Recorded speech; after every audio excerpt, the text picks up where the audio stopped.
Hey guys, welcome back to Games of War. Today's episode, as you can tell, we're going to take a look at my 3DS collection.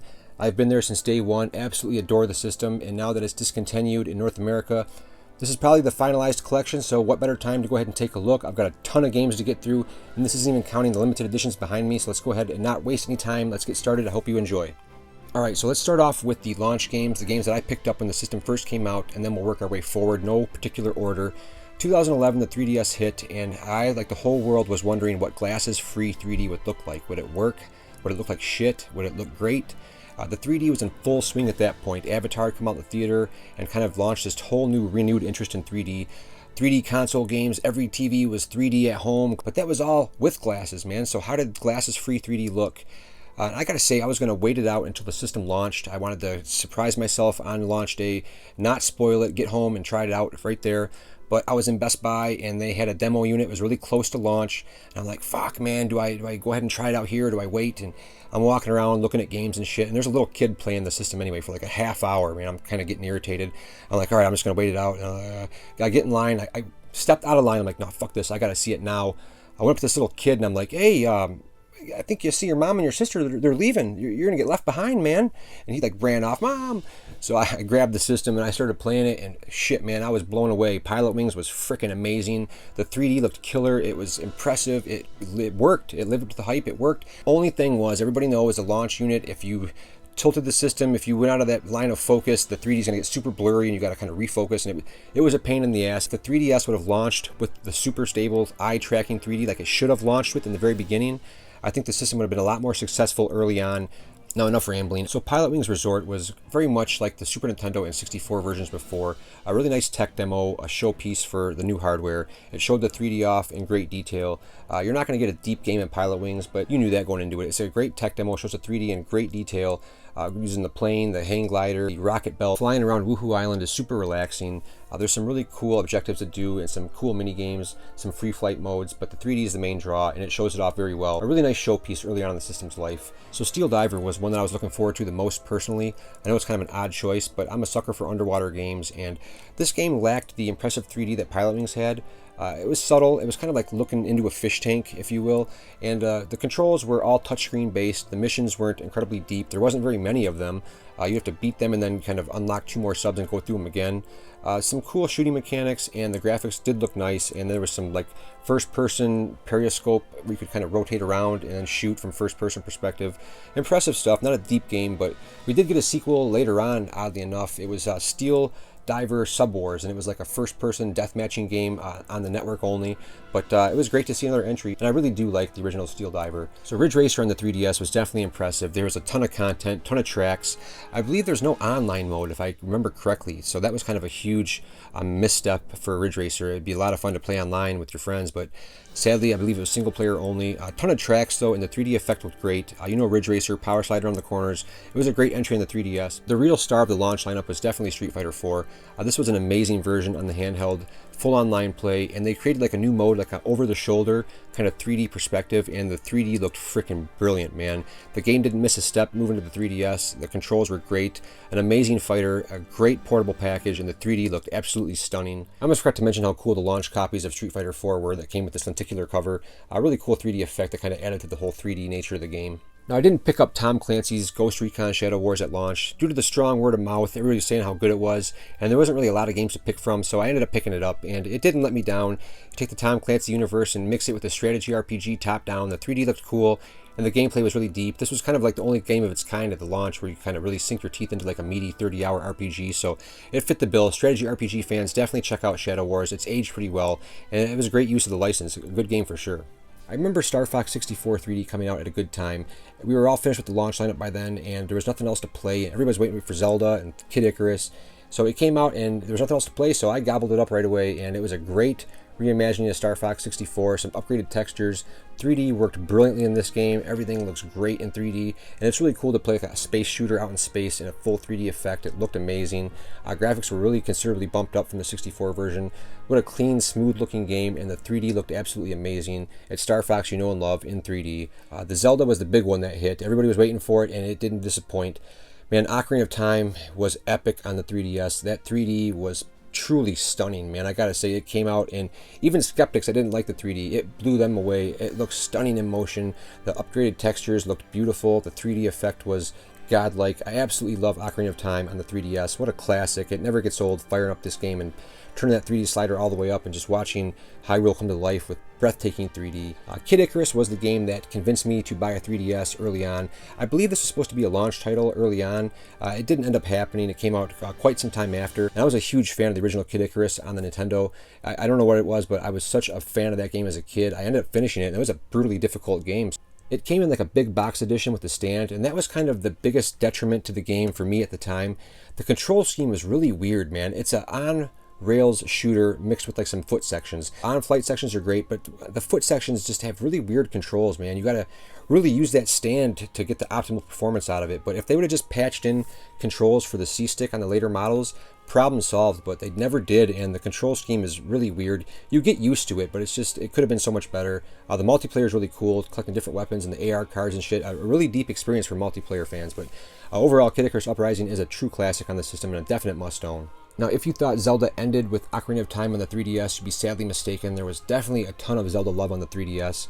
Very much like Ocarina of Time 3D, we got Majora's Mask, a beautiful update in full 3D. Definitely the odd man's out in the Zelda universe. A very strange entry, but take some time to get used to the day-night cycle and shit, and you will find an amazing Zelda game waiting to be played. Like the Ocarina of Time, this is an amazing port on the 3DS with upgraded features, and the full 3D looks amazing. A Link Between Worlds was a follow-up to A Link to the Past on the Super Nintendo, which is many people's favorite Zelda of all time. This definitely did the series justice in terms of going back to the roots, a top-down view, and it had the same look as the Super Nintendo game, just a modern touch to it. The 3D was absolutely stunning. It was like watching a living, breathing Hyrule, kind of 2D diorama from the top-down view, popped off the screen, and there's a really cool gameplay mechanic where Link could kind of turn into like a 2D version of himself and stick into walls and kind of manipulate the environments and puzzle solve around that way. A breathtakingly cool look, a great mechanic. This is a great follow-up, man. One of the best on the system for sure. Triforce Heroes kind of expanded upon the ideas in the Four Swords multiplayer adventures on the port of the Game Boy Advance game, and this is really cool if you have friends to play this with, man.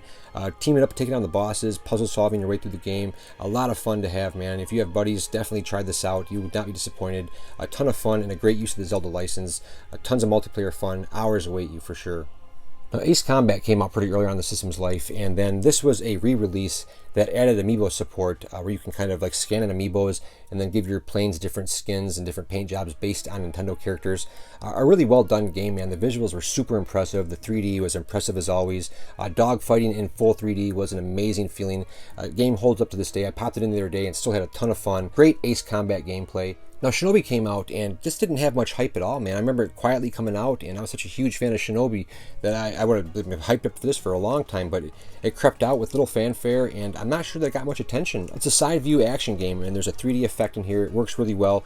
Brutally difficult, just like the older games, but I really found a lot to love in this new version of Shinobi. Definitely a forgotten entry, man. If you like Shinobi, definitely check this one out. It's a great side-scroller hack and slash, some platforming elements, definitely worth it. We got a couple of Yoshi games. Yoshi's New Island was kind of a follow-up to Yoshi's Island on the Super Nintendo.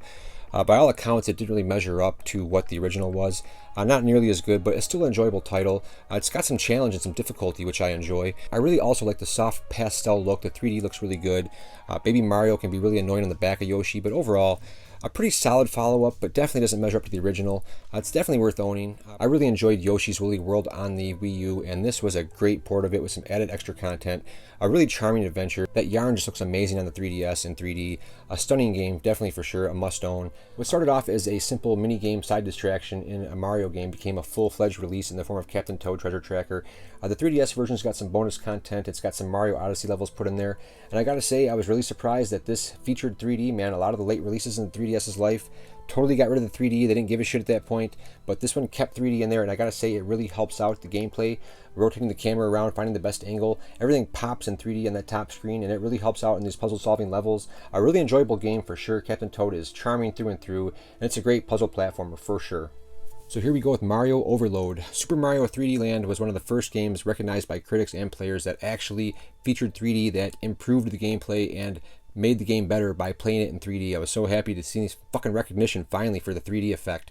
This one was stunning. It helped on the platforming elements, Playing it in 3D helped judge the jumps in 3D a lot better, and overall just a stunning Mario game in 3D. Absolutely loved it. Then we've got some entries in the action RPG series Mario and Luigi. This is Dream Team, a fantastic new entry on the 3DS with a lot of great features that are in 3D. It looks amazing. Lots of cool uses of the dual screen setup. Overall, just an amazing game. Then we've got ports of Superstar Ultra from the Game Boy Advance and Bowser's Inside Story. Bowser's Inside Story was one of my favorite games on the DS, an amazing port to the 3DS. Fucking pissed there's no 3D in either one. Bullshit. Then we've got a couple entries in the Paper Mario series. Now, I don't know why they can't get this series back to the former glory of Thousand Year Door, but they haven't been able to yet. Sticker Star was kind of a disappointment in terms of, I didn't like the sticker battle system, but everything else, it looked really good. It was in 3D, and it was an enjoyable game. I just didn't like the battle system as much using the stickers. And then we've got a mashup of the two series, Mario and Luigi and the Paper Mario style. So we've got Mario and Luigi Paper Jam. And this is a really cool mashup, a really cool combination, and it's in 3D, so they hadn't given up yet, but it's a great combination. I didn't think it'd work well. I wasn't sure if they were going to lean more towards Mario and Luigi style of game or more of the Paper Mario style. I'd say it leans more towards Mario and Luigi style of the action RPG. A really fun game and a great combination of both. Definitely all great games. You can't go wrong with Mario ever, so... Next up, we got a couple Metroid games, and when Metroid Prime Federation Force was announced and it came out, people were fucking pissed, man. They lost their shit. They wanted a new 2D Metroid, and this was not it, so they hated it right from the get-go. I myself, I was looking forward to it because I really enjoyed the Metroid Prime Hunters on the DS, and this kind of looked like a return to form for that, and it was, man. I really enjoyed it. Single player was great. I forced a couple of my buddies to buy copies of this, and they didn't want to. They were pissed, and we all played through it, the campaign together, co-op, and it was a lot of fun. Fuckers traded it in when we were done with it. I kept it because I really enjoyed the game. So fans' perseverance and patience did pay off finally when we got Samus Returns. This is a riff on the original Game Boy sequel, and what an amazing game this is in the 3DS, man. Production value is through the roof, just amazingly atmospheric music. That 3D feature is definitely a showpiece on here. If you want to see what the 3D is capable of, pop this game in, pop that slider up, man. These sci-fi backgrounds just stretch on for miles, it seems like, in the background. Everything is stunning. Great gameplay. Metroid Advance, definitely don't miss this one. It's an amazing game. Next up, we've got the Luigi's Mansion series of games, and I am probably the biggest Luigi's Mansion fan there is. I absolutely adore this series. The new one on the Switch is just freaking brilliant. And a lot of people were pissed off when the first one came out on the GameCube as a launch title. Everyone wanted and expected a launch Mario game, and we did not get it. It wasn't there, but we got Luigi's Mansion, and it was a really short game for the time, and people beat it like on the first day. I just fell in love with the charm of the game. The ghosts had so much personality. Luigi was fucking terrified of his own shadow, and his Poltergust vacuum cleaner backpack was so freaking fun to use. A great game, great atmosphere. I play it every Halloween. On a side note, I remember reading something back in the day that Luigi's Mansion was done in full 3D, and they wanted the GameCube to be a 3D system. Sadly, it never happened, and it was scrapped at the last minute, and I was really worried because Luigi's Mansion was like a late release in the 3DS's life. I thought they might scrap the 3D, but thankfully, it is in 3D, restoring the original vision. Couldn't be happier. Play it in 3D and enjoy it. And it took a long-ass time to finally get a sequel, but we got Dark Moon on the 3DS, and this upgraded everything, man. Longer campaign, more deep gameplay options in terms of using the Poltergust. It was such an amazing follow-up. The graphics were some of the best on the 3DS. The 3D feature was freaking brilliant. Animal Crossing stole my life. I wasn't prepared for how much I would enjoy it and fall in love with it. I played the GameCube original, but this one just pulled me in like no other, and I spent so much time collecting bugs and fishing and doing all this shit that seems pointless. And if you are not a fan of the series, it's going to be hard to understand why it's so enthralling, but man, it did not disappoint. New Leaf was the best entry in the series up until that point. A brilliant game that can get as much out of it as you want to, as much as you're willing to put into it. A fantastic time waster and a just overall charming game. I fell in love with New Leaf. Donkey Kong is a port of the Wii game in 3D. You know me, I love 3D. I love the Donkey Kong on the Wii, so this was a win-win for me. Brutally difficult, but super fun, super challenging, a great 2D platformer. And then Pikmin, no 3D, but I really enjoyed this side-scrolling take on the Pikmin universe. I am a huge fan of Pikmin. I love all the games, and this was kind of a new take on it, a 2D side-scroller, but keeping that same element of strategy RPG where you use a stylus and kind of direct your Pikmin to do certain activities and attack enemies. Puzzle solving elements are great. Aside from the missing 3D, I'm not going to hold it against the game. I thought it was very charming and a great entry in the Pikmin series. So carrying over from the Nintendo DS, one of my personal favorite franchises on that machine is the Professor Layton series of games. And these are such an amazing blend of graphic novel, point and click, visual novel, point and click style action, kind of a genre unto its own, puzzle solving in its finest form. These games have brilliant storylines, beautiful CG cutscenes, very charming scripts. Professor Layton is such a likable character, and there's twists and turns, an amazing storyline wrapped around a puzzle-solving, point-and-click style format. Beautiful 3D on all of the games except for the spin-off. I believe it's Professor Layton's daughter, Catriel's Millionaire Conspiracy. A collection of mini-games, I believe. I haven't played this one yet, but I finished the main games in the Professor Layton line of games, and they are all brilliant. This game deserves much more credit than it's due. It kind of released and kind of fizzled out. I thought it'd be like a huge hit between at least Professor Layton or the Phoenix Wright fans. I don't really hear much talk about it, but definitely a great combination of two fantastic franchises. Here we have yet another series that robbed precious hours of my life from me, and I'm not even mad. Monster Hunter 4 was a game that I tried to get into. I was not really feeling it at first, and then for some reason later on the line I picked up Generations, and that's where the true full-on addiction began, robbing me of hundreds of hours of my life, and I'm not mad. I gotta say, this can be looked at as a very intimidating series, and I'm sure a lot of you have heard the stories on how much of a time sink and how intimidating this is and how difficult it is to get into. And I gotta say, once you master all the systems and learn it, it comes second nature, and you think to yourself, man, this isn't complicated. It's not complicated. It's not until you take a break from it and then go back and you're totally fucking lost, and you're like, holy shit, there really is a lot to this game series. You've really got to take into account all the different hunter styles. You've got to choose your hunter arts properly. You've got to pick weapons that are going to suit your play style, which the weapons totally make this a game changer. Each weapon has such a different play style. It completely changes how the game is played. You've got to think of what monsters you want to hunt, what armor you want to hunt, how many times you have to kill each monster to get certain pieces, to craft certain pieces of that armor.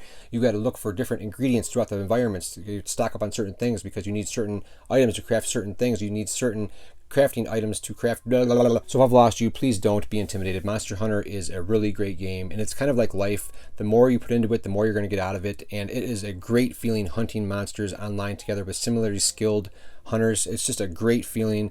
It's unlike any other. It's truly rewarding, a great batch of games. Monster Hunter Stories is a completely different beast. It is separate from the Monster Hunter series of games in terms of it's an RPG set in the Monster Hunter universe. So you're going to see all your favorite monsters returning. You're going to be able to ride these beasts or some that fly. One of the most impressive looking games on the 3DS from a visual standpoint. It looks so damn good. The draw distance goes on forever. Playing all three games in 3D, stunning each title. It is so impressive. Hunting those huge monsters and their vicious attack patterns, and they just pop off the screen. Can't gush enough about the Monster Hunter games. Monster Hunter Stories is a great RPG set in the universe, seeing all the returning monsters you love so much and all the different locations and items. Great systems, very inventive gameplay, tailoring it to an RPG format. Brilliant stuff. I can't wait for the sequel, and I can't wait for the new Monster Hunter Rise. Man, what a great time to be a Monster Hunter fan. This shit is like digital crack.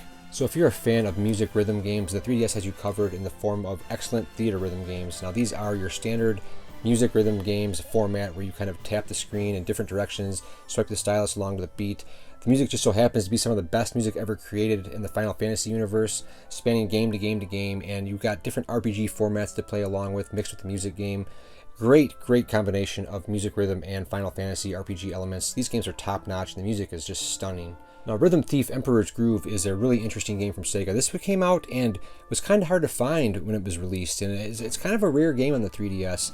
It takes that music rhythm formula and fashions almost like a Professor Layton game around it of pointing and clicking and adventure style cutscenes and storytelling with a music rhythm themed like battle system and mini games. It's a really cool combination. It's a really quirky game. Playing as Raphael, who is like 2 parts burglar and 1 part regular guy. A really cool storyline involving some thievery of some items and the cops chasing after him. It's a really cool storyline, excellent production value, a really creative game, and if you can spot this out in the wild, pick it up because it's really hard to find. If you're a fan of traditional, good old-fashioned RPGs, then you've got a lot to love on the 3DS. The Bravely Default series of games is completely and utterly a perfect example of how RPGs are done right on the handheld.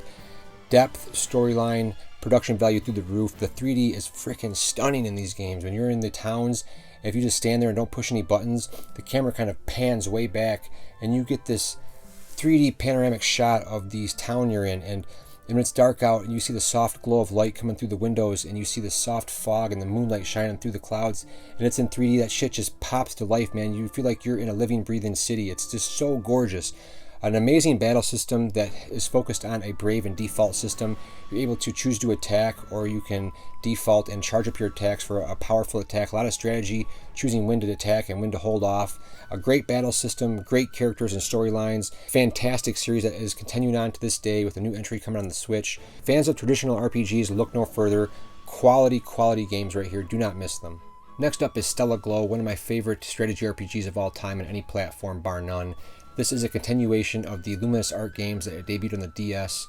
There's 2 of them. This is a continuation, and this was their final game before the studio went out of business, which is really unfortunate. Stella Glow is an amazing game. Strategy RPG gameplay, so think Shining Force or Fire Emblem, with the most amazing character development, the best voice acting, the script work is fantastic, quality through and through, a game involving a storyline of witches and songs, and it just such a damn good game. I was hooked through this all, like 80 hours it took me to finish it, but I couldn't put it down. The storyline is that damn good. Just amazing stuff from Image Epoch. What a fantastic company that will be missed sorely. Then we've got quite possibly my favorite RPG in the system, Radiant Historia Perfect Chronology. This is an example of time-traveling RPG gameplay done right with a fantastic battle system. One of the best stories I've ever seen in an RPG. Voice acting in this brilliant. This is an upgraded version from the DS, and it is pretty much flawless in every way. There's only a few small minor nitpicks, and they all just pale in comparison to the overwhelmingly positive things. I cannot gush enough about Radiant Historia. It is time traveling done right. It is storyline, voice acting, production value. Everything is just done to perfection. One of my favorite RPGs of all time, probably in my top 3 of all time, any system. It's that damn good. Don't miss it. Legend of Legacy and Alliance Alive are by the same studio. And I'm going to be honest, I played a little bit of Legend of Legacy and I couldn't really get into it. I really dug the kind of hand-drawn storybook pop-up visuals as you go. The game kind of fills in a very watercolor style backdrop. It's very pleasing to the eye. However, the lack of storyline and really shallow character development and little depth in terms of story and characters really put me off. I really need to go back and finish more Legend of Legacy. Now, the Alliance Alive fixes a lot of problems I have with Legend of Legacy. I really enjoyed this one from start to finish. It is a RPG that focuses on storyline, character development, with a great battle system, a huge overworld map to explore. Absolutely love the characters and the setting. A really deep, in-depth, single-player traditional RPG that harkens back to the early Tales games. A big fan of what they've done in this, and a huge improvement over Legend of Legacy. Definitely like the direction they're going with their work recently. This is available like as a remastered version on current gen stuff, so if you're into this, definitely check it out. It's an RPG that won't disappoint you. The Seventh Dragon is a long-running series over in Japan. I haven't put enough time into this to give an in-depth analysis either way. I know it's a dungeon crawler, and I'm not really a big fan of those. I picked this up and planned to play it. I just haven't had time to go back to and finish it. There were so many other RPGs in the 3DS that took my time, so I really need to go back and give Seventh Dragon a look now that it's been some time. And I really like to see what you guys think. If you've played it, let me know. Here we go with the Fire Emblem series. You guys have heard me talk about this series over and over again on the channel. My favorite RPG series of all time. It's overtaken Shining Force as my favorite due to the simple fact that it's still active. Represented beautifully here in the 3DS. We've got the Fire Emblem Fates Model 3DS XL, gorgeous system. We've got Awakening, which brought the series back to life in the West. This was a hugely successful release in the 3DS. This is the Fates Birthright Conquest Collector's Edition. This was very hard to get when it first came out. I pre-ordered it right away, made sure that I did not miss it, and this is the Fire Emblem Echoes Limited Edition. A fantastic RPG series. Some of the best gameplay you'll find in any tactical RPG. The 3D absolutely pops to life on the screen, really adds some depth in those top-down battles. If you are into strategy RPGs in any shape or form, you cannot miss the Fire Emblem series. It's that damn good. And not to be forgotten, from the makers of Fire Emblem, we've got Codename Steam. This is another strategy RPG with a completely different setting and theme. This is kind of a steampunk, almost futuristic take on strategy RPG gameplay. Still has the rock-solid mechanics of Fire Emblem. The quality is in this through and through. Got a really wacky premise and some cool use of characters like Abraham Lincoln, other real-life characters from the past. You can also use Fire Emblem amiibos in this, so it's really cool. Don't miss Codename Steam. I saw this at Walmart the other day at the time of this video, October 2020. This was $1 on clearance, and they had like 4 of them left. I went back the next day and they were all gone. So check your local Walmarts if you have one. They're $1 on clearance, so definitely don't pass this one up.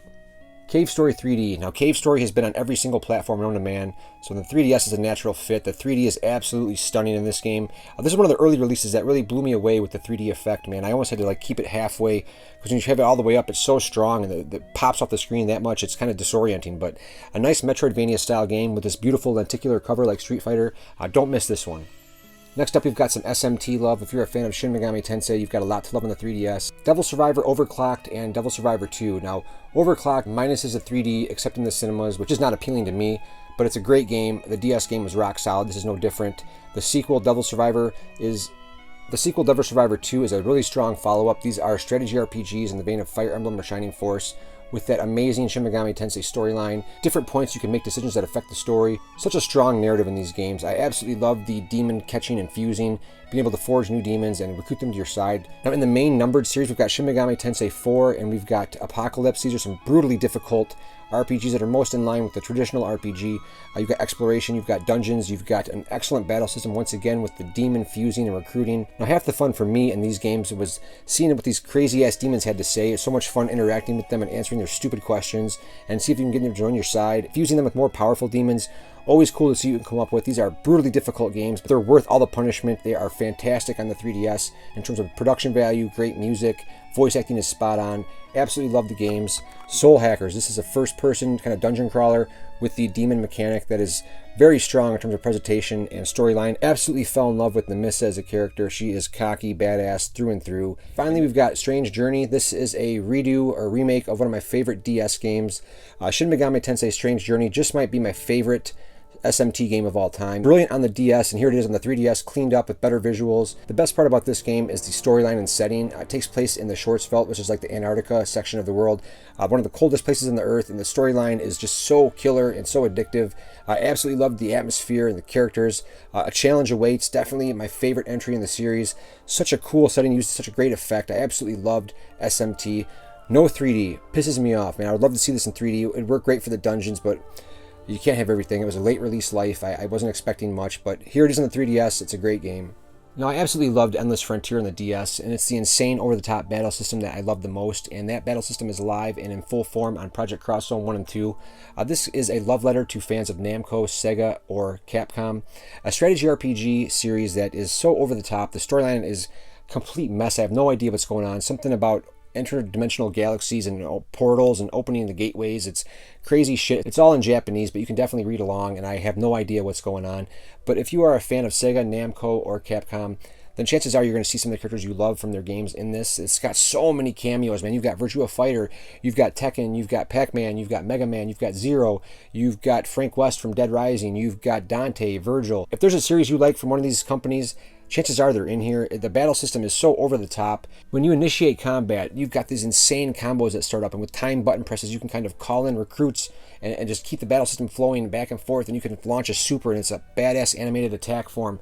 And it's so cool to see all the different characters from all the different series come into one game. Even if I don't know what the hell's going on, I still loved every minute of it. This is a great over-the-top strategy RPG series. For fans of Sega, Namco, or Capcom, don't miss them.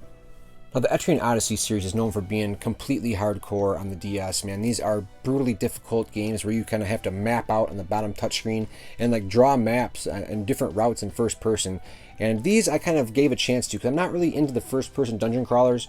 But what I liked about the Etrian Odyssey Untold series here on the 3DS is that these actually add like detailed storylines, and you can play the original DS mode with no story, just all straight dungeon crawling. But these add a storyline to go along with it, and that's what appealed to me. Great soundtracks, some of the best soundtracks I've heard on the 3DS. Yuzo Koshiro, who's done like ActRaiser or Streets of Rage, does some great work in this, and I absolutely love the fact that they went through and added a nice storyline, some character development to go along with that hardcore pencil sketching out gameplay. Fantastic production value in 3D. Etrian Odyssey games. I wish they would have done the rest of them, the Untold series, like 3 and 4, because I love the story approach to the game. Definitely made a fan out of me. From the makers of Guardian Heroes, one of my favorite games on the 3DS, without a doubt, is Coda Princess. This is a beat 'em up just like Guardian Heroes, where you can kind of jump between the 3 planes in the background, and the combat is great. There's great combos, and this version is undoubtedly my favorite. There's a remake on the Switch that's kind of called Coda Princess EX, and it upgrades the visuals 60 frames per second, and it looks really good. The problem is, they got rid of the voice acting, man. This was all done in English, and it was so well done. There was charming characters. It was hilarious, man. The script was so funny. The girl with body parts falling off that insists she's not a zombie, and the Bard, and Solange, and all the other characters are so cool, and they're so well done in English, man. I laughed multiple times. A great, charming script that was just flushed down the freaking toilet, man, in the new EX and the Switch. Not even close to being as good. It just misses so much of the personality for me without the English voice acting. So I love the visuals of the Switch version, and it looks great, but not half the game that the 3DS version is. If you have the choice, definitely go with the original. Lord of Magna is a really cool original RPG on the 3DS, and it's got a really cool storyline involving a character that's taken after an inn, and he's been told in his visions that if he ever has visitors arrive, you must take them in as family, don't let them leave your side. Well, some girls end up showing up and some hilarious shit ensues from there. A really strong storyline, really great cinemas. But what I really enjoyed about this is a really refreshing battle system. Think of bowling, when you roll a bowling ball down the lane and you kind of knock the pins over and it falls into their pins, knocking them over.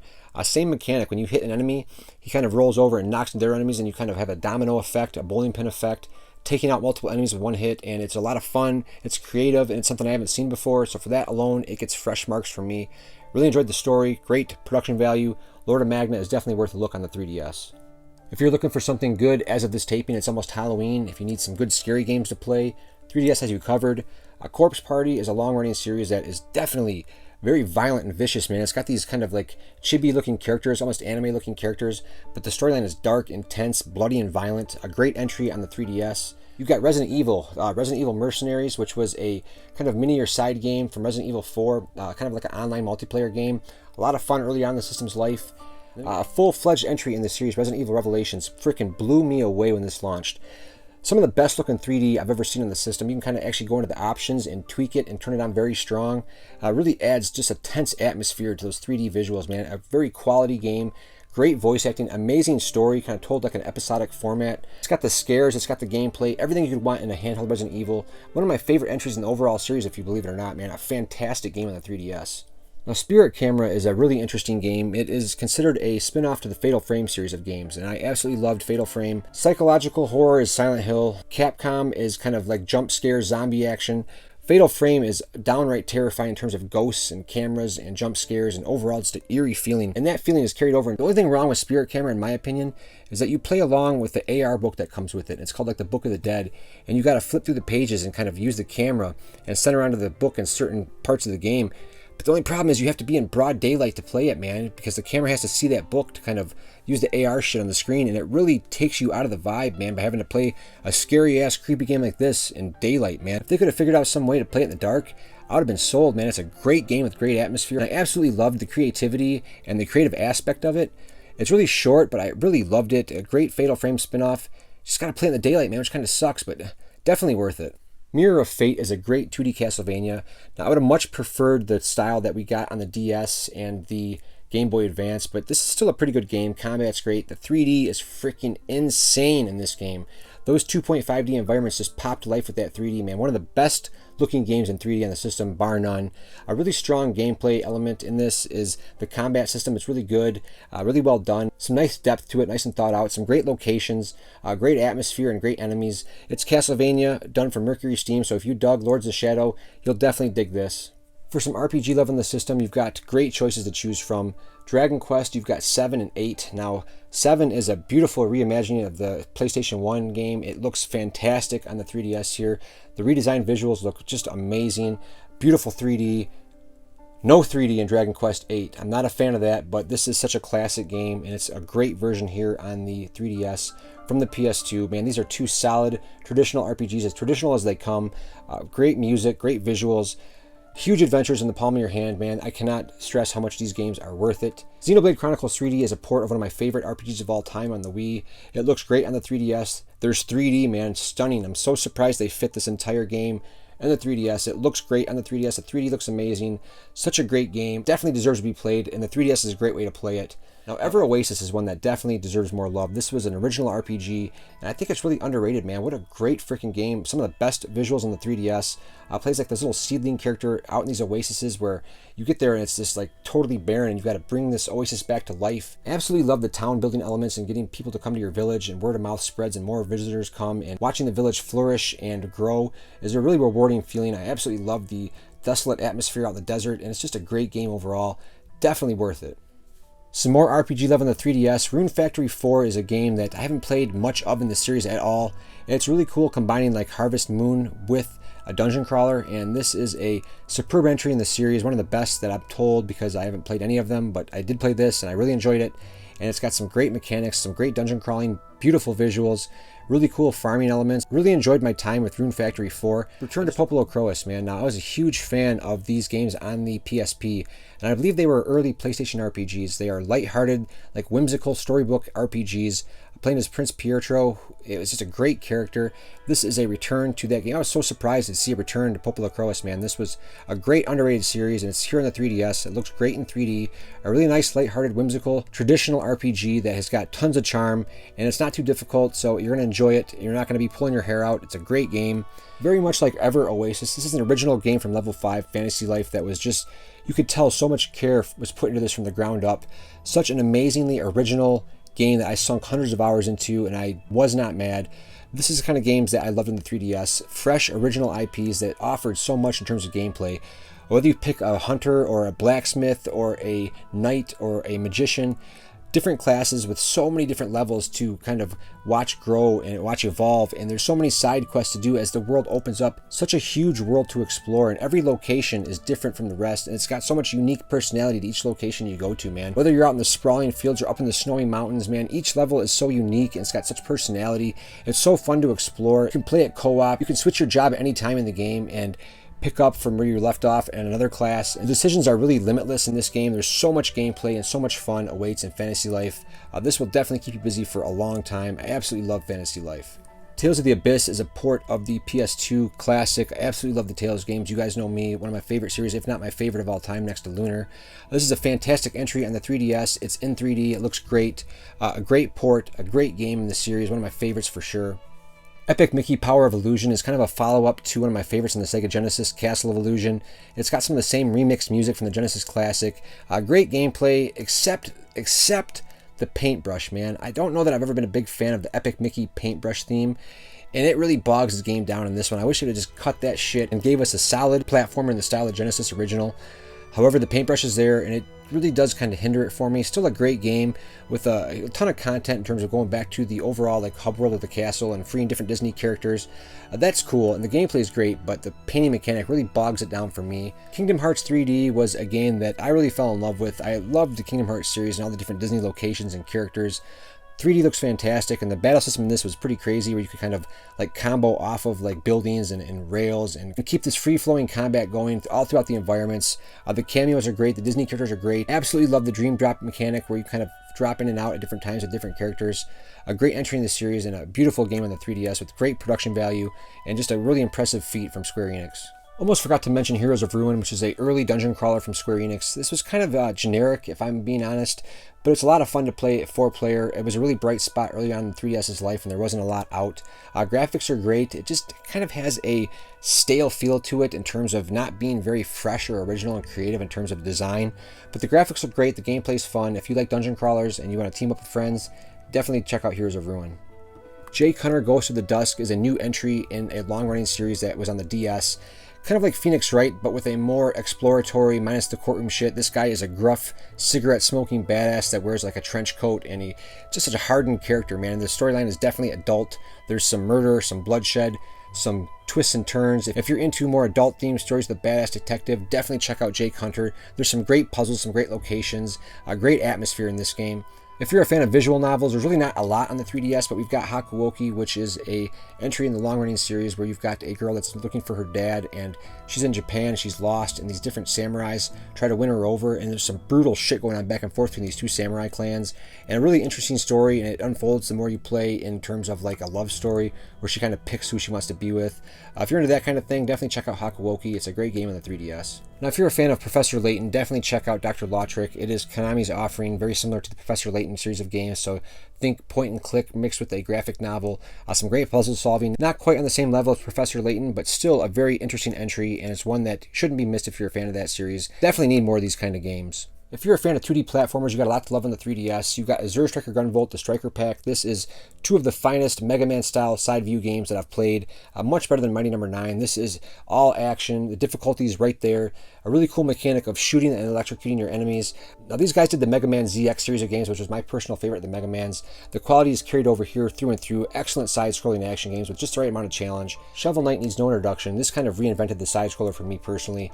Back when it was on Kickstarter, and I was like, oh man, it's just another one one of those NES-inspired games, but came out and completely blew me away. Shovel Knight has got so much charm, such great gameplay. Shantae games are fantastic, and this one is no exception. Probably my favorite entry in the series.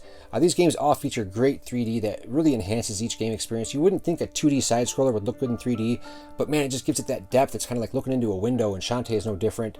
Great gameplay, way forward. It's the top of their game. Great sprite work. Shantae is charming through and through. Great storyline, colorful cast of characters, and just a whole lot of fun to play, man. If you're into side-scrollers, you can't go wrong with any one of these games.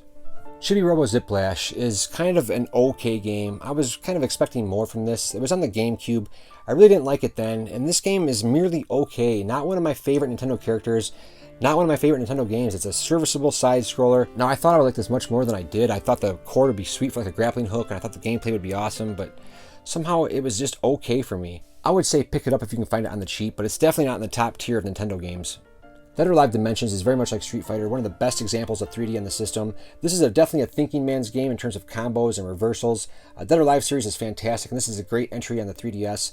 3D is absolutely stunning, the graphics are amazing. The River City series dates way back to the Nintendo. These are beat-em-ups with RPG elements that are done to perfection. Great storylines and combo systems, absolutely loved learning new moves and kicking ass, and listen to the storyline, listen to all the characters go back and forth, these little gangs and rivals in the streets. Everything about these games are just so addictive, and they are so much fun to play. A lot of replay value and a lot of content. Great beat-em-ups, definitely not to be missed. If you played any of the eShop releases on the 3DS, you know that Sega did some amazing work in 3D with some of their classics. This is no exception. Afterburner, Sonic, Altered Beast, Sonic, Afterburner, they're all on here, and they are great in 3D. They really work some magic with the effect, man. I can't believe how much depth this adds to these old classics. If you're a fan of these old Sega games, definitely check out the 3D collections, man. They look freaking phenomenal.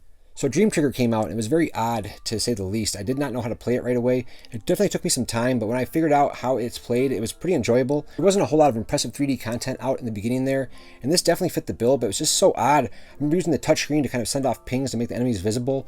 Then you could shoot them. The best part about Dream Trigger was going from level to level and seeing the different creative backgrounds to shoot stuff on top of. Different enemies for each stage. Really cool skins and different enemy matchups. It was a lot of fun. It's kind of an odd game, but once you figure it out, you might like Dream Trigger. Now, Nano Assault is frustrating because it's a sequel to one of my favorite series on the DS, Nano Stray 1 and 2. Absolutely loved those shmups on the DS, the side-scrolling, top-down.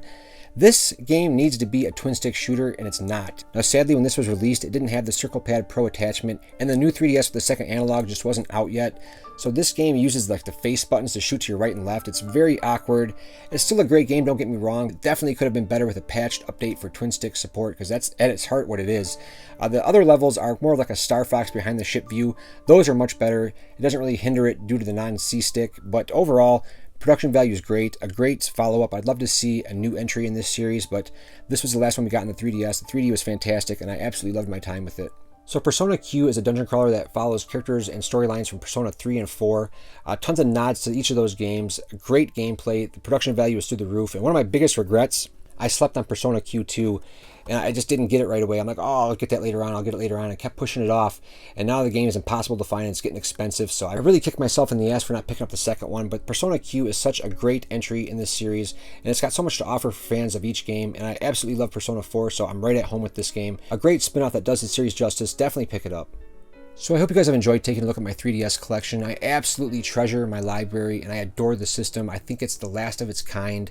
Sadly, I don't think we'll ever see a dual screen system again from Nintendo, and definitely not a 3D system, so it's definitely one of a kind. It's a great handheld. The screen is fantastic. Eye tracking 3D is a thing of beauty, and overall one of my favorite handhelds ever. I want to thank you guys for sticking through the video. Thank you for watching. As always, Games of War is absolutely nothing without you.